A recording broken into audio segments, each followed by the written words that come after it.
Si vous regardez cette chaîne BIS Info pour la première fois, chers abonnés et youtubeurs, n'oubliez pas de vous abonner dans le monde de l'information globe terrestre. Au Mali, rencontre secrète du djihadiste Iyad Ghali face à la poussée de ses rivaux. Les groupes indépendantistes qui composent la coordination des mouvements de l'Azawad pourraient annoncer leur fusion début février. L'un des principaux chefs djihadistes au Sahel, Iyad Ghali, a rencontré récemment un certain nombre de personnalités du nord du Mali, dont des responsables de groupes armés combattants comme lui, les groupes affiliés à l'organisation État islamique, a-t-on appris de sources proches des discussions.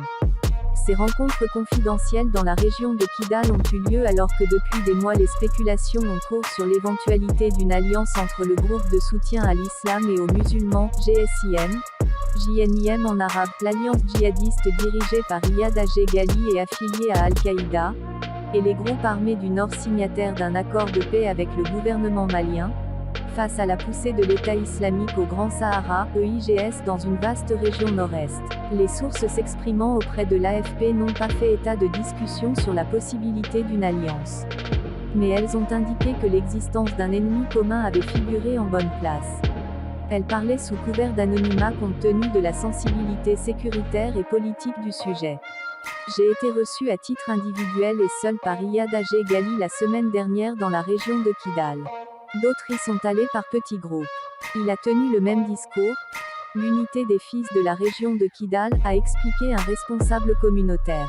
Kidal est un nœud stratégique du Nord, contrôlé non par l'État malien, mais par la coordination des mouvements de l'Azawad, CMA, coalition de groupes armés à dominante touareg qui ont combattu pour l'indépendance du Nord à partir de 2012, puis signé en 2015 un accord de paix avec l'État et les groupes armés loyalistes.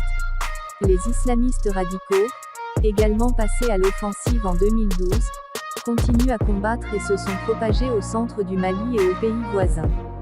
Si la région de Kidal est relativement préservée des violences, plus au sud, dans les secteurs de Gao et Menaka, la CMA, les groupes loyalistes et le GSIM livrent séparément et depuis des mois d'intenses combats à l'EIGS.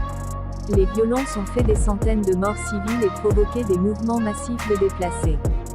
Iyad Ghali a salué la fusion attendue début février de tous les mouvements composant la CMA, a dit la source précédemment citée. Les groupes indépendantistes et autonomistes qui composent la CMA pourraient en effet annoncer leur fusion au cours d'une rencontre début février dans le Nord, ont indiqué plusieurs sources proches de la coordination. Le Touareg Iyad Ghali est considéré de longue date par un certain nombre de responsables maliens comme un interlocuteur incontournable dans la crise malienne. Il a été un interlocuteur du gouvernement par le passé.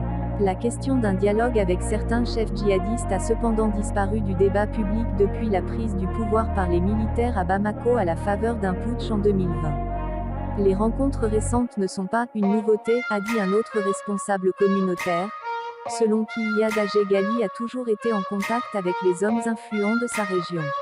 Ce qu'il est, c'est qu'elle fuite, a-t-il ajouté. Iyad Ghali a également reçu des représentants des populations civiles, a rapporté un responsable de l'administration de la localité de Kidal.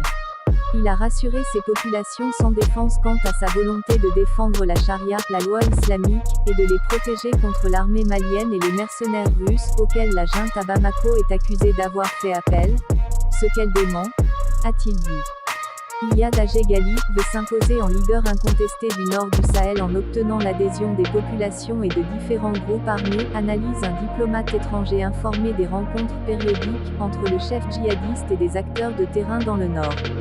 Le diplomate s'interroge sur la réaction des autorités face à ce nouveau paysage inquiétant.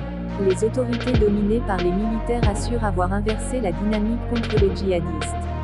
Contrairement aux informations tendancieuses véhiculées par certains médias manifestement en mission contre le Mali, la peur a changé de camp, a déclaré lundi le Premier ministre Choguel Kokala Maïga. L'ONU notamment dresse un tableau plus sombre. La CMA et d'autres groupes ont suspendu en décembre 2022 leur participation à la mise en œuvre de l'accord de paix signé en 2015, devant ce qu'ils considèrent comme l'inertie de la junte face à la situation au nord-est. L'application de cet accord est jugée importante pour une stabilisation du Mali. Une mission internationale de bons offices doit se rendre mercredi à Kidal pour tenter de renouer les liens, a-t-on appris de sources diplomatiques. Merci chers abonnés, n'oubliez pas d'activer la cloche de notification pour recevoir les prochaines vidéos sur votre chaîne Le Monde Globe Terrestre.